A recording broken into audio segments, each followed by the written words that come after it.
सोचिए, एक बेटी जिसने सालों बाद अपने पिता को देखा, लेकिन गले लगाने के बजाय उसका कॉलर पकड़ लिया और सवालों की बरसात कर दी।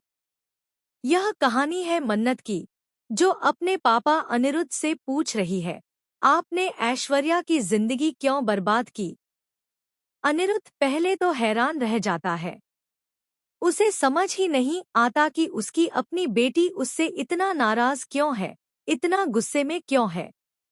लेकिन जैसे ही मन्नत ऐश्वर्या की बताई कहानी सुनाती है, अनिरुद्ध साफ इनकार कर देता है। वह कहता है, ऐश्वर्या झूठ बोल रही है, मेरी बात पर यकीन करो। मन्नत पलटकर पूछती है, क्यों करूं? आपके पास कोई सबूत है? यह सुनकर अनिरुद्ध अंदर से हिल जाता है। उसे समझ आता है कि ऐश्वर्या ने कितनी चालाकी से झूठी कहानी सुनाकर मन्नत को उसके खिलाफ कर दिया है।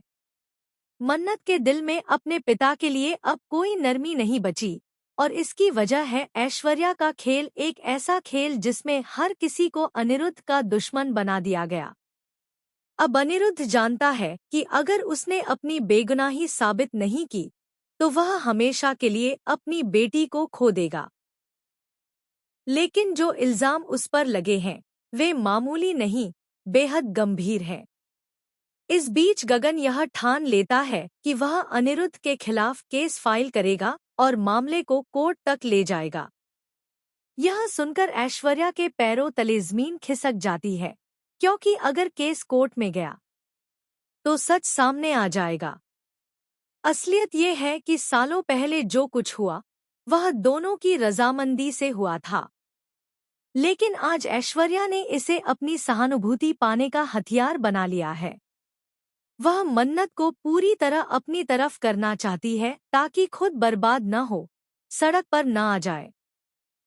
अनिरुद्ध अब चुप नहीं बैठने वाला।